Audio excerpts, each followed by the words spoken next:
The cursor blinked at me from the empty design file, mocking my complete lack of inspiration. 3 months since Emma walked out of our shared apartment, taking her easel and half our furniture with her, and I still felt like I was moving through thick fog. Hit like if you've ever discovered something new about yourself through someone else. The coffee in my mug had gone cold hours ago, but I kept sipping it anyway, hoping the bitter taste might shock some creativity back into my system.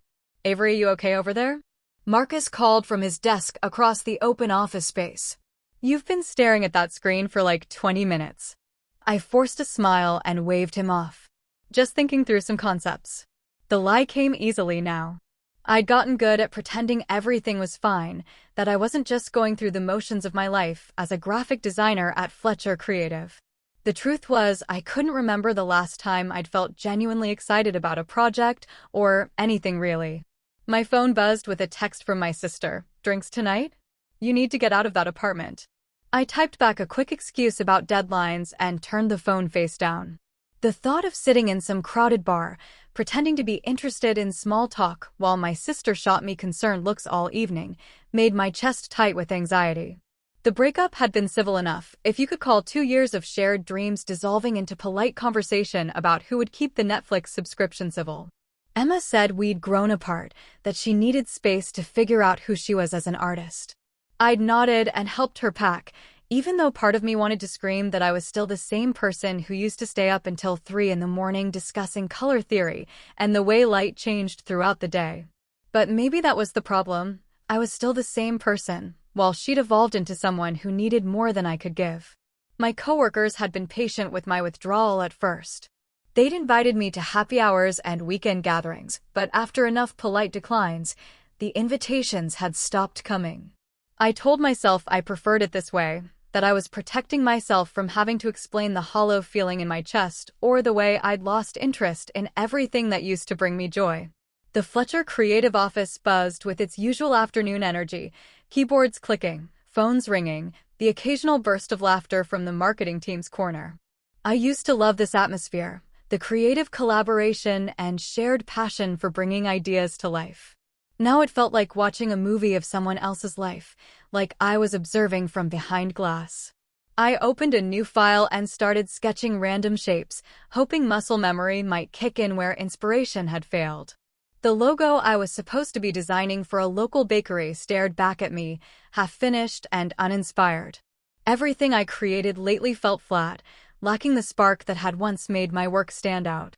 My portfolio, which Emma used to say captured something essential about the human experience, now looked like the work of someone who'd forgotten how to feel.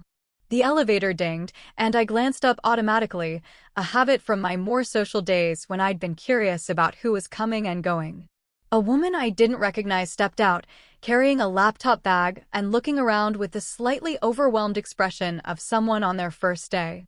She had shoulder-length auburn hair and wore a navy blazer that suggested she was probably from the marketing department.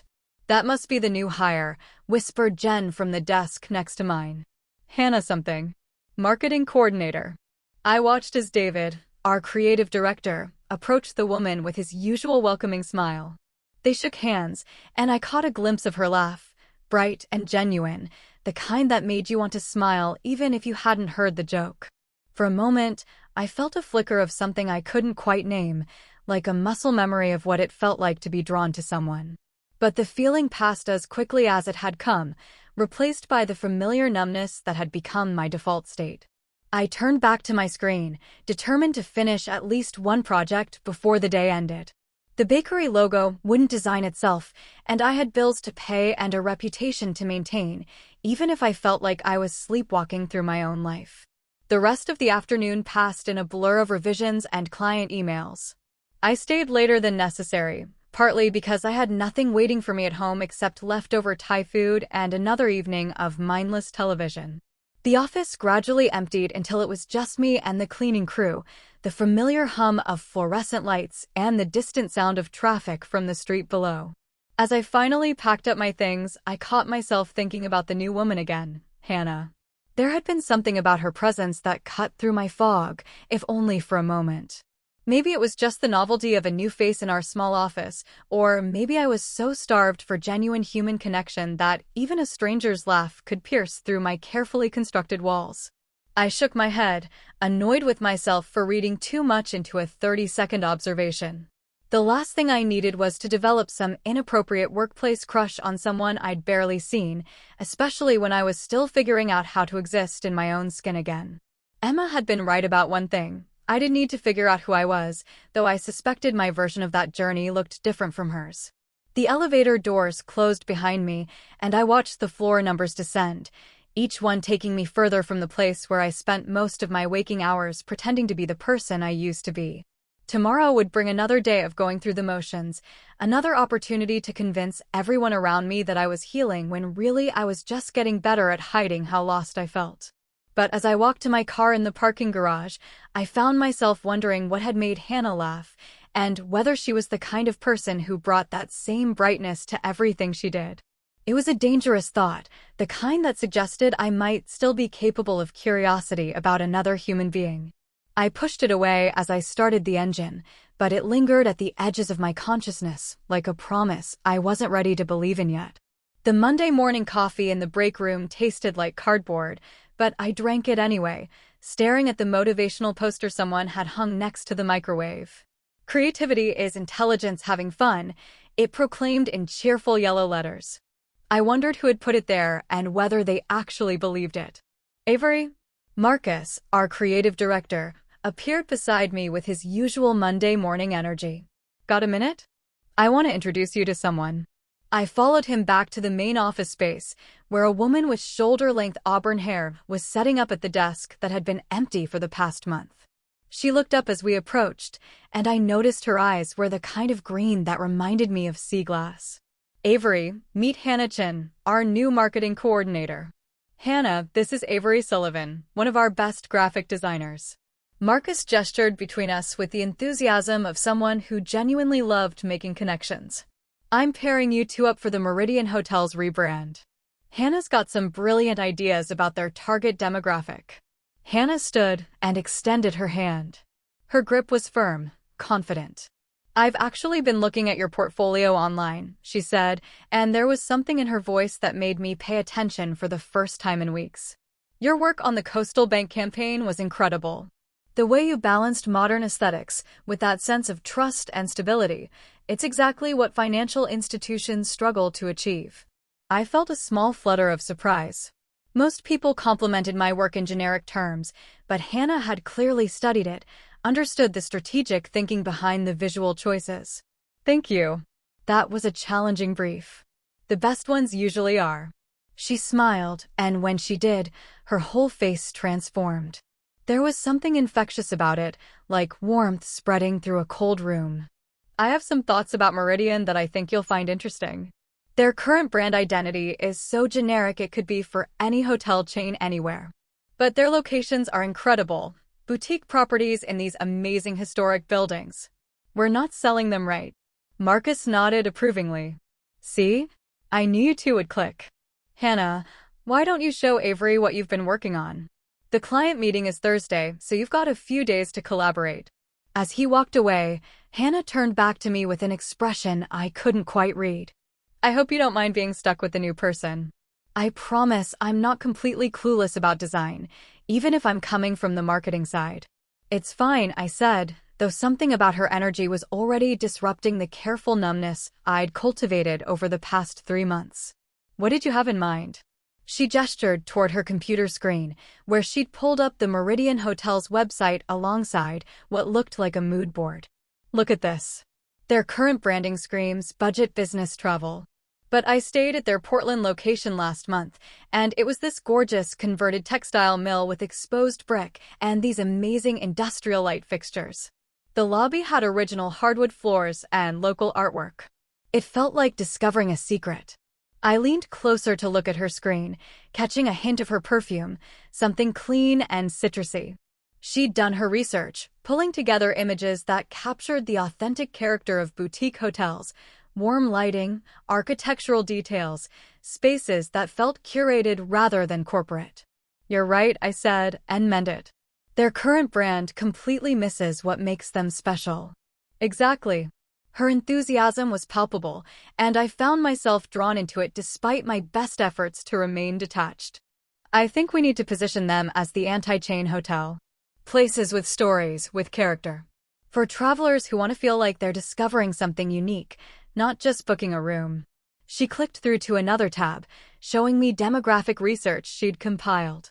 Their guests skew younger than typical business hotels, more creative professionals, people who value authenticity over luxury. The kind of travelers who post on Instagram not because they want to show off, but because they genuinely want to share something beautiful they've found. I studied her analysis, impressed despite myself. It was thorough, insightful, and it gave me something I hadn't felt in months, a spark of creative excitement. This could work. We'd need to completely reimagine their visual identity, but the foundation is solid. I was hoping you'd say that. She pulled up a chair next to mine, close enough that I could see the small freckles across her nose. I've been sketching some initial concepts, but I'm definitely not a designer. Want to see what I was thinking? She opened a notebook filled with rough sketches and handwritten notes. Her handwriting was neat, precise, but her drawings were charmingly amateur, the kind of enthusiastic scribbles that captured ideas without worrying about execution. I love this, I said, pointing to a sketch where she'd tried to capture the feeling of discovering a hidden gem. The concept is exactly right. We just need to translate it into something that works across all their touchpoints. That's where you come in. She looked at me with an expression that was both hopeful and slightly nervous. I have all these ideas, but I need someone who can make them actually work visually. Someone who understands how to make people feel something through design. There was something in the way she said it that made me look at her more carefully.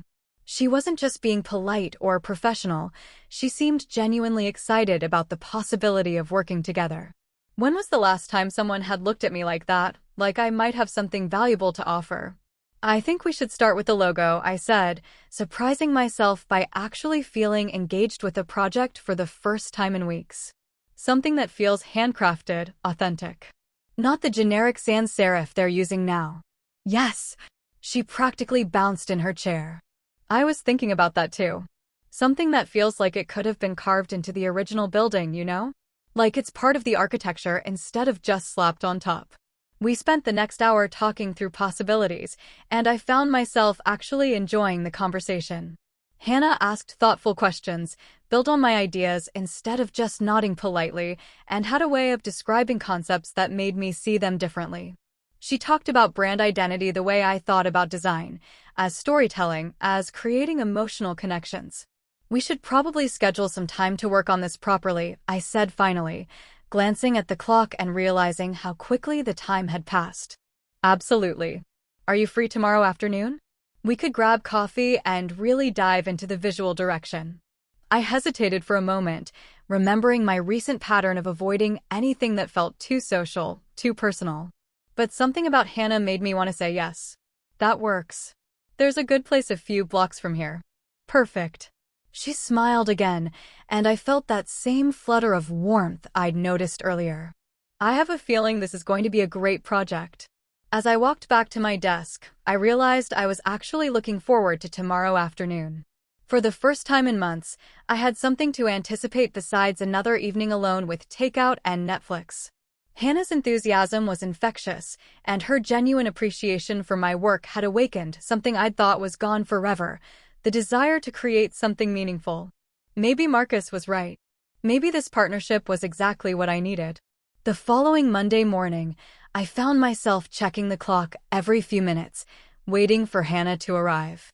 When she finally walked through the office doors at 8:47 a.m., carrying 2 coffee cups and wearing a burgundy sweater that made her eyes look impossibly warm, I felt something flutter in my chest that I hadn't experienced in months. "Good morning, design genius," she said, setting one of the cups on my desk. Oat milk latte, extra shot, just a touch of vanilla syrup. I stared at the cup, then at her. "How did you?" "I pay attention," she said simply, settling into the chair across from my desk. "Plus, I may have asked Marcus what you usually order from the coffee shop downstairs." The fact that she'd gone out of her way to learn my coffee order, that she'd thought about me enough to ask Marcus, sent a warmth spreading through my chest. For the first time in 3 months, I felt genuinely touched by someone's gesture. "Thank you," I said, meaning it more than she could know. "This is really thoughtful." Hannah's smile was soft, almost shy. "I figured we'd be spending a lot of time together on this project. Might as well make sure we're properly caffeinated." Over the next 2 weeks, those morning coffees became routine. Hannah would arrive with my latte and her own iced Americano, and we'd spend the first 20 minutes of each day talking about everything except work. She told me about the art gallery she'd discovered over the weekend, how she'd stood in front of a particular painting for 45 minutes because something about the brushstrokes reminded her of the way I layered textures in my designs. I found myself sharing things I hadn't talked about in months, my favorite hiking trails, the novel I'd been trying to finish for 2 years, the way certain songs could completely shift my mood. "You have this way of describing things," Hannah said one morning, leaning back in her chair with her coffee cradled in both hands. "Like when you talked about that trail up in the mountains, I could practically feel the mist on my face. I felt heat rise in my cheeks. I think I just pay attention to details." Occupational hazard. "No, it's more than that." She studied my face with an intensity that made my pulse quicken. "You see beauty in things other people miss. It's like you're constantly collecting moments." The way she looked at me when she said it, like she was seeing something precious, made my breath catch. I'd forgotten what it felt like to be seen that way, to have someone notice the parts of me I thought were invisible. Our work sessions began stretching longer, bleeding into lunch hours and extending past 6 o'clock. We'd order takeout and spread materials across the conference room table, bouncing ideas back and forth with an energy that felt electric. Hannah had this way of building on my concepts that made them stronger, more dynamic. She'd lean over my shoulder to point at something on my screen, and I'd catch the faint scent of her perfume, something clean and warm that made me want to breathe deeper. "What if we played with negative space here?" she suggested one evening, her finger tracing the edge of my monitor. Like, what if the logo could exist in what's not there instead of what is? I turned to respond and found her face inches from mine. For a moment, neither of us moved. I could see the flecks of gold in her brown eyes, the way her lips parted slightly as she breathed. Something electric passed between us, a recognition that made my heart race. I swallowed hard, forcing myself to focus on the screen. "That's actually brilliant." She straightened up, but I could feel her watching me as I implemented her suggestion. My hands were trembling slightly as I worked, hyper-aware of her presence behind me. "Avery," she said softly. "Yeah? Are you okay? You seem, I don't know, tense." I saved my work and turned to face her. She was perched on the edge of the conference table, her expression concerned and gentle. The late afternoon light from the windows caught in her hair, and I felt something shift inside me, like a door I'd kept locked was slowly creaking open. "I'm fine," I said automatically, then caught myself. "Actually, no. I'm not fine. I don't know what I am." Hannah's eyebrows drew together. "What do you mean?" I stood up, needing to move, to create some distance between us. "I haven't felt engaged with anything in months. Work, friends, life in general. I've been going through the motions, you know? Like I'm watching my life happen from outside my body." "What changed?" she asked quietly. I looked at her, really looked at her, and felt that flutter again. I said before I could stop myself. "Working with you. These conversations. I feel like I'm waking up." Hannah's expression softened. "I'm glad. I was starting to worry I was bothering you with all the coffee and the staying late." "Bothering me?" I laughed, but it came out shaky. "Hannah, you're the best part of my day. You're the only reason I look forward to coming to work." She slid off the table and took a step closer. "Really? Really?" I wrapped my arms around myself, suddenly feeling exposed. "I know that probably sounds pathetic." "It doesn't sound pathetic." Her voice was gentle but firm. "It sounds honest. And for what it's worth, you're the best part of my day too." Something in her tone made me look up. She was watching me with an expression I couldn't quite read, tender and intense at the same time. "Hannah, I know this might be weird to say," she interrupted, "but I feel like I've been waiting to meet you. Like, all the jobs I've had, All the places I've worked, they were just stepping stones to get me here. To this office, to this project, too. She gestured between us. To this. My heart was beating so hard, I was sure she could hear it. To what? She smiled, but there was something vulnerable in it. To feeling like I've found someone who gets it. Who gets me. I wanted to close the distance between us, to reach out and touch her hand, to tell her that I felt the same way. But fear held me back.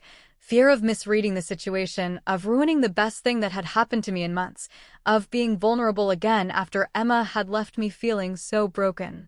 I should probably head home, I said instead, hating myself for the cowardice.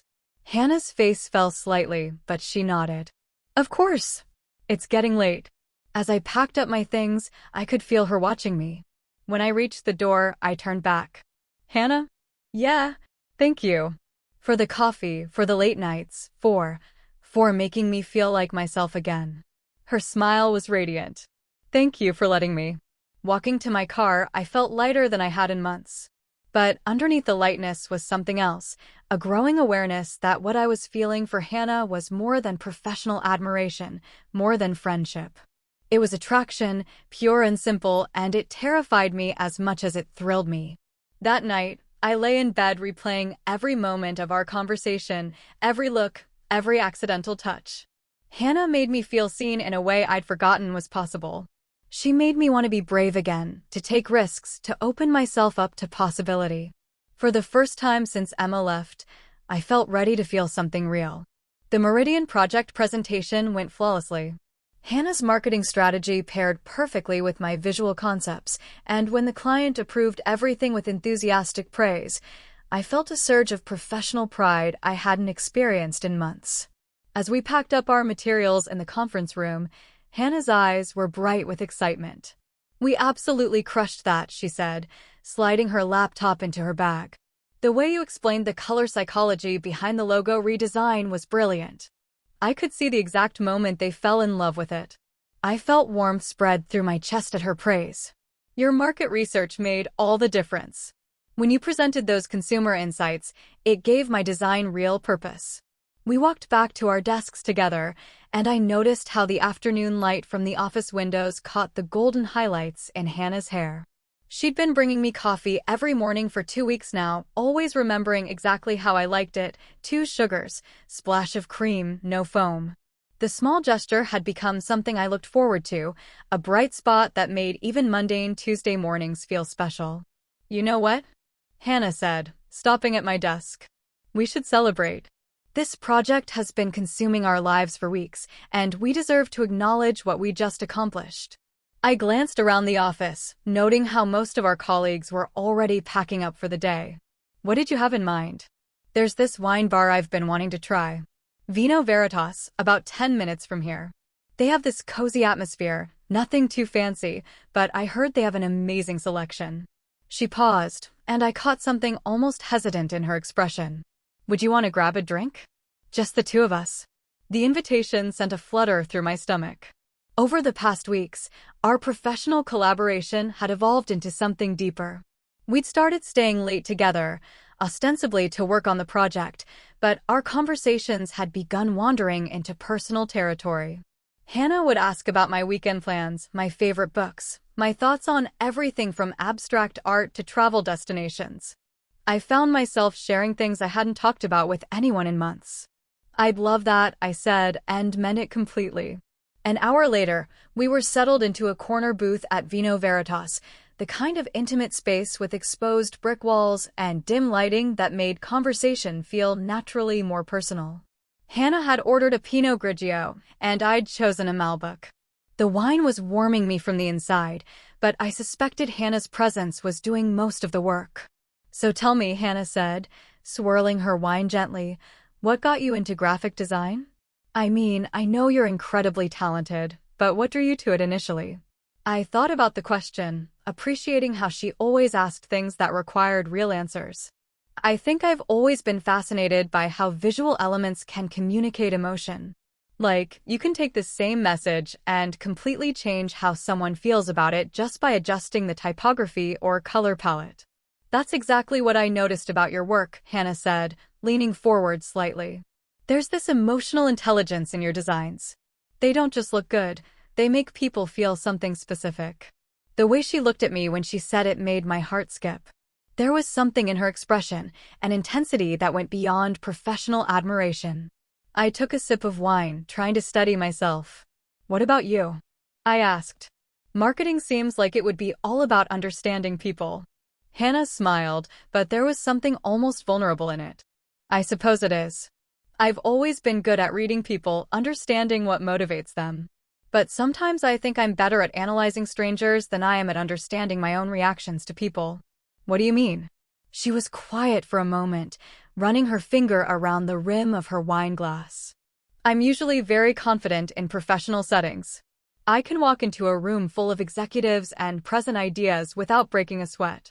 But there are certain people who just throw me off balance. I felt my pulse quicken. Throw you off balance, how? Hannah looked directly at me, and I saw something shift in her expression. You're actually the only person who makes me nervous. The words hung between us like a confession. She laughed softly, but it wasn't her usual confident laugh. It was quieter, more uncertain, and she looked away toward the window, as if she couldn't quite believe she'd said it out loud. My heart was racing now. I make you nervous? God, yes, she said, still not looking at me. From that first day when we met about the project, I felt like I have to be extra careful around you. Like I might say something that reveals too much. Reveals what? Hannah finally met my eyes again, and I saw something raw there, something that made my breath catch. That I think about you more than I should. That I look forward to our coffee routine every morning more than any other part of my day. That when we work late together, I sometimes suggest staying longer just because I don't want the conversation to end. I stared at her, processing what she was saying. All those moments over the past weeks suddenly took on new meaning. The way she'd place her hand on my shoulder when she was excited about an idea, how she'd remember tiny details about things I'd mentioned in passing, the way our eyes would meet across the conference room during meetings. Hannah, I said softly, I thought I was imagining it. Imagining what? The way you look at me sometimes. The way our conversations feel different from just colleagues talking. I've been telling myself I was reading too much into it because I paused, feeling vulnerable. Because I haven't felt this way about anyone in a long time. She leaned forward, her voice dropping to almost a whisper. What way? I took a breath, knowing I was about to cross a line we couldn't uncross. Like, I want to know everything about you. Like, the highlight of my day is when you bring me coffee and stay to chat for a few minutes. Like, I've been hoping you might feel something too, but I was too scared to find out. Hannah's eyes widened slightly, and I saw relief wash over her features. You have no idea how long I've been wanting to hear you say that. Really? Avery, I've been trying to work up the courage to tell you how I feel for weeks. But you seemed so focused on work, so professional, and I didn't want to misread the situation and make things awkward between us. I laughed, feeling giddy with relief. I was being professional because I was trying not to let you see how much I was thinking about you. I didn't want to be the coworker who develops an inappropriate crush. So we've both been hiding the same thing? Apparently. Hannah reached across the table and touched my hand, just her fingertips against my knuckles, but the contact sent electricity through my entire body. I'm glad one of us finally said something. I looked down at her hand on mine, then back up at her face. I'm terrified, I admitted. Of what? Of how much I already care about you. Of how different everything feels when you're around. I haven't felt this way about anyone since. I trailed off, not wanting to bring up my ex-girlfriend and complicate the moment. Since your last relationship? Hannah asked gently. I nodded. It ended 3 months ago, and I thought I was done feeling this kind of connection with people. But then you started working here, and everything changed. Hannah's thumb brushed across my knuckles, and I shivered. I'm nervous too, she said. But not about the same things you are. What are you nervous about? About whether I deserve to feel this lucky. About whether this is real or just some perfect moment that will disappear tomorrow. She paused, her eyes searching mine. About whether you'll still want this when we're back at the office on Monday. I turned my hand over so our palms were touching. Hannah, I've been thinking about this, about you, for weeks. Monday morning isn't going to change that. She smiled, the first completely unguarded smile I'd seen from her. Good. Because I don't think I could go back to pretending I don't feel this way about you. We sat there for a moment, hands linked across the table, both of us seeming to realize we'd just changed everything between us. The wine bar hummed with quiet conversation around us, but I felt like we were in our own private world. So what happens now? I asked. Hannah squeezed my hand. Now we figure out what this is together. The parking lot stretched between us like a question mark, our cars parked side by side under the amber glow of a streetlight. Neither of us moved toward our doors. The wine bar's warmth still clung to my skin, but it was nothing compared to the heat radiating from Hannah's confession that still echoed in my ears. You're actually the only person who makes me nervous. I should probably head home, Hannah said, but her feet remained planted on the asphalt. She tucked a strand of hair behind her ear, a gesture I'd memorized from countless meetings, but had never seen her do with such deliberate nervousness. Probably, I agreed, making no move toward my car either. The space between us felt charged, like the air before a storm. Hannah, what you said earlier. She looked up at me, and even in the dim light, I could see the vulnerability in her eyes. About you making me nervous. Yeah, I need to understand what that means. My voice came out softer than I intended, but I didn't try to strengthen it. Something about this moment demanded honesty, even if it terrified me. Hannah took a step closer, close enough that I could smell her perfume mixed with the lingering scent of wine on her breath. It means that for the first time in years, I care what someone thinks of me. Really care. It means I've been lying awake at night replaying our conversations, wondering if you felt even a fraction of what I feel when we're together. My heart hammered against my ribs. And what do you feel? Like I'm standing on the edge of something I can't come back from. She laughed, but it was shaky, uncertain. I've always been the composed one, Avery. The one who has everything figured out. But with you. She shook her head, looking down at her hands. With you, I feel like I'm 17 again, getting tongue-tied around my first crush. The confession hung between us like a bridge I could either cross or burn. 3 months ago, I would have run. 3 months ago, I was so broken I couldn't imagine feeling anything for anyone again. But standing here with Hannah, watching her reveal herself piece by piece, I realized something had shifted inside me without my permission. I thought I was imagining it, I whispered. The way you look at me sometimes during meetings. The way you remember how I take my coffee. The way you find excuses to work late when I'm staying. You weren't imagining it. Hannah's voice was barely audible.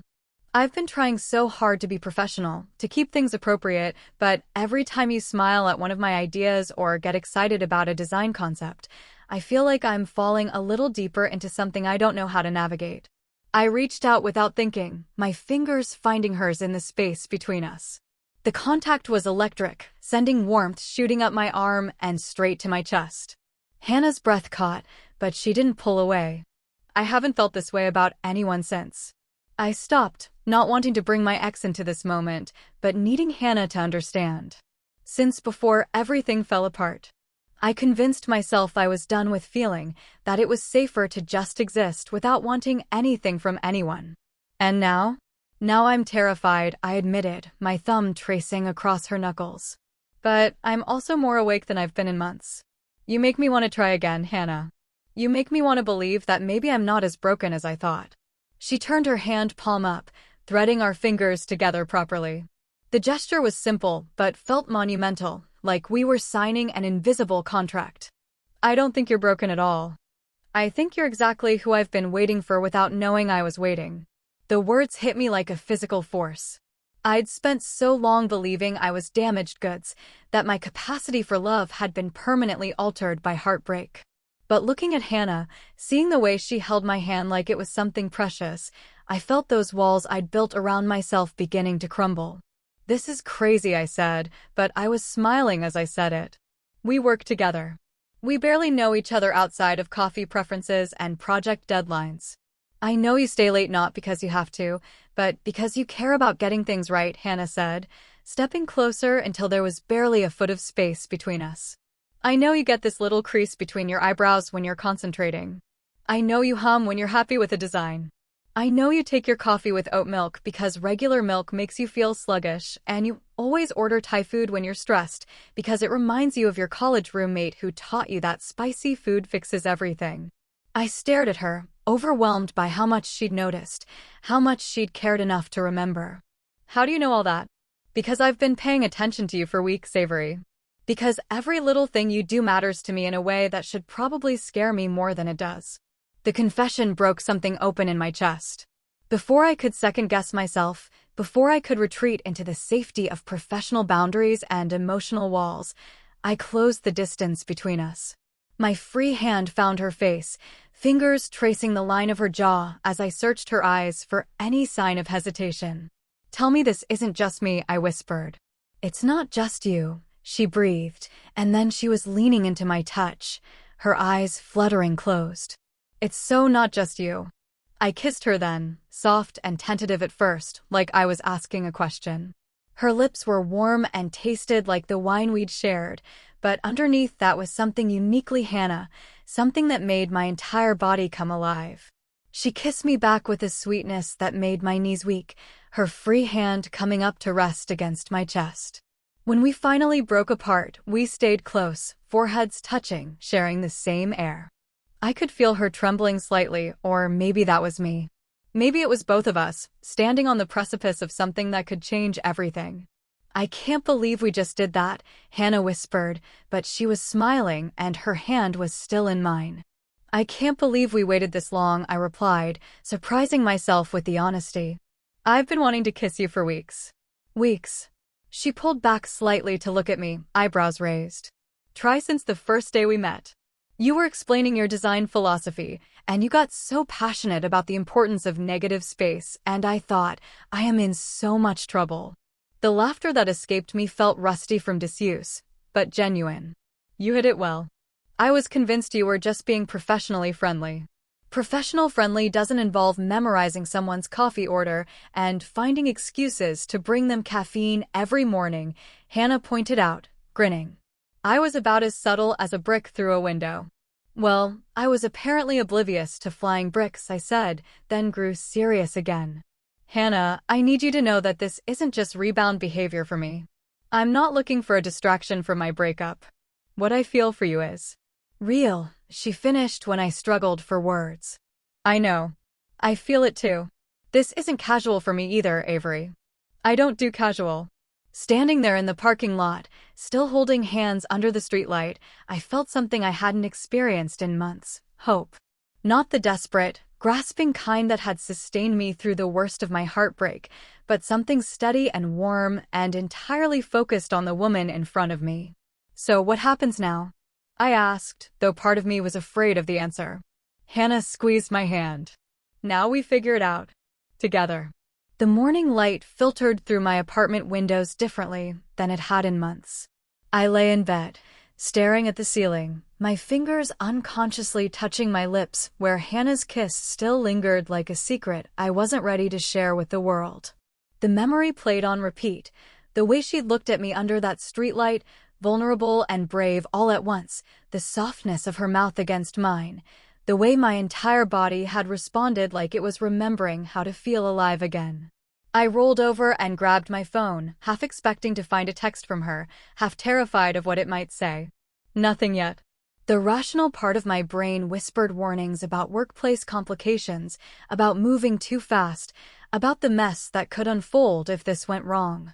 But underneath all that noise was something I hadn't felt in months, a flutter of genuine excitement, the kind that made me want to get out of bed instead of hiding under the covers. My shower felt different too, like I was washing away the numbness that had clung to me since my breakup with Sarah. As I got dressed, I caught myself choosing the navy blouse Hannah had complimented last week, then immediately questioned whether that was too obvious. Everything felt charged with new meaning, every decision filtered through the lens of seeing her again. The drive to work was a symphony of nervous energy. I rehearsed casual greetings in my head, practiced looking normal, whatever that meant now. How do you act professional with someone whose kiss had rewired your entire nervous system? How do you sit through meetings and discuss deadlines when all you can think about is the way she'd whispered your name against your lips? I arrived at the office 15 minutes early, hoping to settle into my routine before she got there. But as I walked past the kitchen area, I saw her familiar silhouette at the coffee machine, and my heart did that new thing it had started doing, that skip beat that felt like falling and flying at the same time. "Morning," she said, turning toward me with a smile that was both shy and knowing. She held out a cup, my usual, oat milk and all, and our fingers brushed as I took it. The touch was brief but electric, sending warmth shooting up my arm. "Thank you," I managed, proud of how normal my voice sounded despite the chaos in my chest. "You didn't have to." "I wanted to," she said simply, and there was something in her eyes that made me remember the way she'd looked at me before our kiss, like I was something precious she was afraid to break. We walked toward our desks together, maintaining the careful distance of colleagues while every cell in my body was hyper-aware of her presence. The morning unfolded in stolen glances and meaningful silences. During the team meeting, I caught her looking at me twice, and each time she'd smile and look away, a faint blush coloring her cheeks. It was torture and bliss all at once.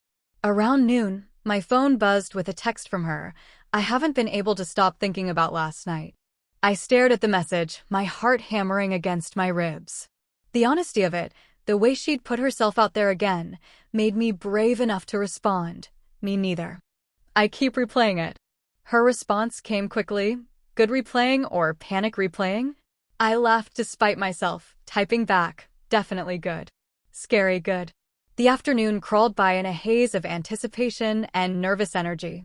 Every time Hannah walked past my desk, I felt that pull, that magnetic awareness that made it hard to concentrate on anything else.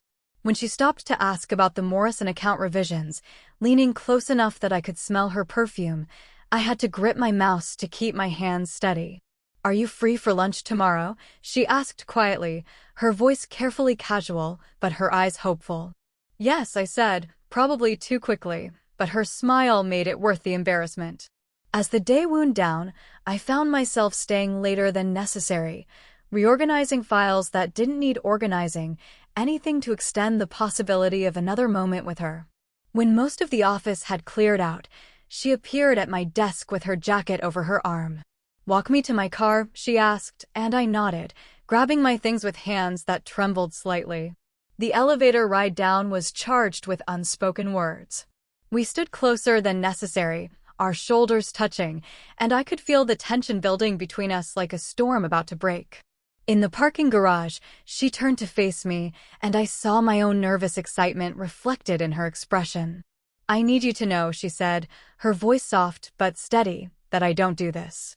I don't kiss coworkers in parking lots or text about not being able to stop thinking about someone. You make me do things that scare me." "Good scared or bad scared?" I asked, echoing her earlier question. "The best kind of scared," she said, stepping closer. "The kind that means something real is happening." I reached for her hand, intertwining our fingers. "I'm scared too. I wasn't ready for this for you. I thought I was done with feeling anything for anyone. And now? Now I think maybe I was just waiting for the right person to make me nervous again." She laughed, that sound that had first caught my attention weeks ago. "Is that what I do? Make you nervous?" "Terrifyingly so," I admitted. "In the best possible way."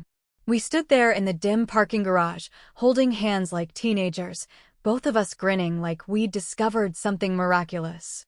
The practical concerns, work policies, office gossip, the complexity of dating someone you see every day, seemed distant compared to the immediate reality of her thumb tracing circles on my palm.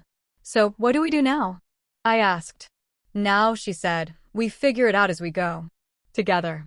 The word "together" settled into my chest like a promise, warm and solid and real. For the first time in months, I wasn't afraid of what came next. I was ready to be nervous, to be vulnerable, to let someone matter enough to shake up my carefully constructed walls. As we finally walked to our separate cars, I realized that Hannah's confession about being nervous around me hadn't been a weakness. It had been the beginning of something I'd thought I'd lost forever. The beginning of letting someone in again, of choosing hope over safety, of remembering that the best things in life are worth the risk of being hurt. The morning light filtered through the office blinds as Avery sat at her desk, her fingers hovering over her keyboard, but her mind completely elsewhere. Every few minutes, she found herself glancing toward Hannah's desk across the room, catching glimpses of her bent over her laptop, occasionally tucking a strand of hair behind her ear in that way that made Avery's stomach flutter. It had been 3 days since their kiss in the parking lot, and the memory played on repeat in her mind like a favorite song she couldn't stop humming. The way Hannah had looked at her before leaning in, the softness of her lips, the way her hand had trembled slightly when she'd reached out to touch Avery's face afterward. It felt surreal, like something that had happened to someone else, except for the very real warmth that spread through her chest every time she thought about it.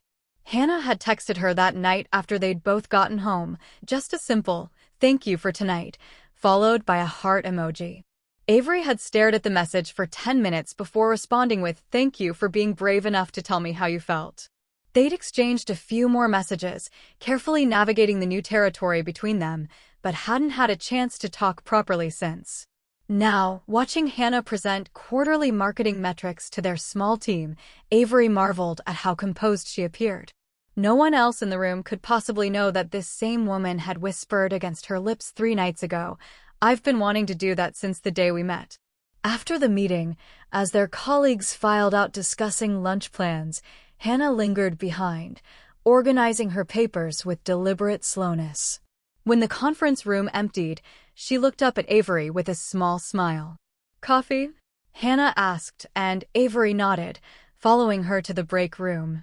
They worked in comfortable silence, Hannah preparing Avery's coffee exactly the way she liked it: oat milk, no sugar, just a touch of cinnamon. It was such a small gesture, but it made Avery's heart swell with affection. Hannah remembered everything. "I've been thinking," Hannah said quietly, handing Avery the mug. "About us. About what this means." Avery felt her pulse quicken. "Me too. I know we said we'd take things slowly, but I can't stop thinking about you. About that night." Hannah's cheeks flushed slightly. "I keep replaying it, and I keep wondering if you're having second thoughts." "No second thoughts," Avery said quickly, then took a breath. "Well, maybe some anxiety about the work situation, but no second thoughts about you. About us." Hannah's shoulders relaxed visibly. "Good. Because I was thinking maybe we could have that proper first date this weekend. Somewhere we don't have to worry about running into anyone from the office." "I'd like that," Avery said, surprised by how much she meant it. A month ago, the idea of dating anyone had felt impossible. Now, with Hannah looking at her with those warm, hopeful eyes, it felt like the most natural thing in the world. "There's this little Italian place in the Arts District," Hannah continued, her voice gaining confidence. "They have outdoor seating, and I thought maybe we could walk through the galleries afterward. I remember you mentioning you hadn't been to any art shows lately." Of course Hannah remembered that. She seemed to catalog every detail Avery shared, treating each piece of information like something precious worth keeping. "That sounds perfect," Avery said. "Hannah, I need you to know something. I haven't felt this way about anyone in a really long time. Not since before my ex, and maybe not even then. You make me feel like myself again, but also like a better version of myself." Hannah set down her coffee cup and stepped closer. "You make me nervous in the best possible way," she said, echoing her confession from that night in the parking lot. "Like, my heart races when I see you walk into a room. I've never experienced that before." "Never?" Avery asked, touched by the vulnerability in Hannah's voice. "Never. I've dated people, had relationships, but nothing that made me feel like this. Like, I want to know everything about you.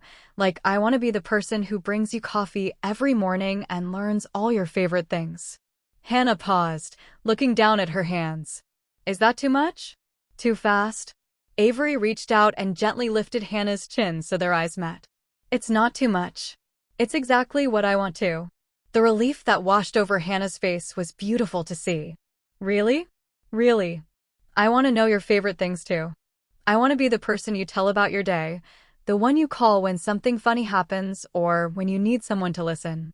Hannah smiled, that radiant expression that had first caught Avery's attention weeks ago. "Saturday at 7? "Saturday at 7, Avery confirmed. As they walked back toward their desks, Hannah caught Avery's hand briefly, squeezing it before letting go. It was a small gesture, but it felt like a promise. The rest of the week passed in a blur of anticipation and stolen glances. They kept their interactions professional during office hours, but there was an undercurrent of excitement that made even mundane tasks feel charged with possibility. Saturday evening arrived with perfect weather and the kind of golden light that made everything look like a painting.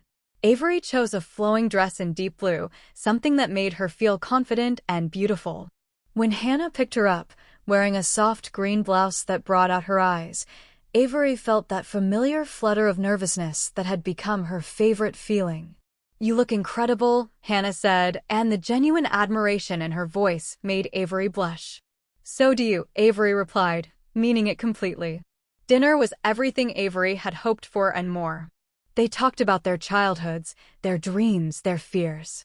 Hannah shared stories about growing up in a small town and always feeling like she was meant for something bigger. Avery opened up about her art, her creative process, the way she saw the world in colors and compositions. "I love watching you talk about your work," Hannah said over dessert. "Your whole face lights up. It's like seeing the real you." "This is the real me," Avery said. "With you, I feel like I can be completely myself." Walking through the gallery district afterward, their hands naturally found each other. They moved slowly from one storefront to the next, commenting on the artwork, sharing opinions, discovering new things about each other's tastes and perspectives. "I have a confession," Hannah said as they paused in front of a particularly striking abstract piece. "I've been thinking about kissing you again all week." Avery turned to face her, heart racing. "Just thinking about it?" Hannah laughed, that sound Avery had grown to love. "Okay, maybe obsessing about it a little." "Good," Avery said, stepping closer. "Because I've been hoping you would." This time, when Hannah kissed her, it felt different. Less tentative, more certain. It felt like a beginning, like the first page of a story they would write together. When they broke apart, both of them were smiling. "I'm really glad you told me I made you nervous," Avery said. "I'm really glad you didn't run away when I did," Hannah replied. As they walked back to Hannah's car, fingers intertwined, Avery felt something she hadn't experienced in months, genuine excitement about the future. For the first time since her breakup, she could imagine herself happy, could picture mornings that started with Hannah's smile and evenings that ended with conversations that mattered. "What are you thinking about?" Hannah asked, noticing her expression. "Just that I'm really looking forward to tomorrow," Avery said. "And the day after that. And getting to know you better." Hannah squeezed her hand. "Me too. All of it." Standing by her apartment door later, saying goodnight felt both natural and charged with possibility. When Hannah kissed her one more time, soft and sweet, Avery knew with certainty that this was just the beginning of something beautiful. "Sweet dreams," Hannah whispered against her lips. "They will be," Avery replied, and meant it completely. As she watched Hannah drive away, Avery felt a profound sense of gratitude. Sometimes the best things happened when you weren't looking for them, when you were brave enough to be vulnerable, when you met someone who saw you clearly and wasn't afraid of what they found. She was no longer the woman who had been going through the motions 3 months ago. She was someone who had chosen to open her heart again, someone who had found the courage to believe in new beginnings. And tomorrow, Hannah would bring her coffee with oat milk and that smile that made everything feel possible.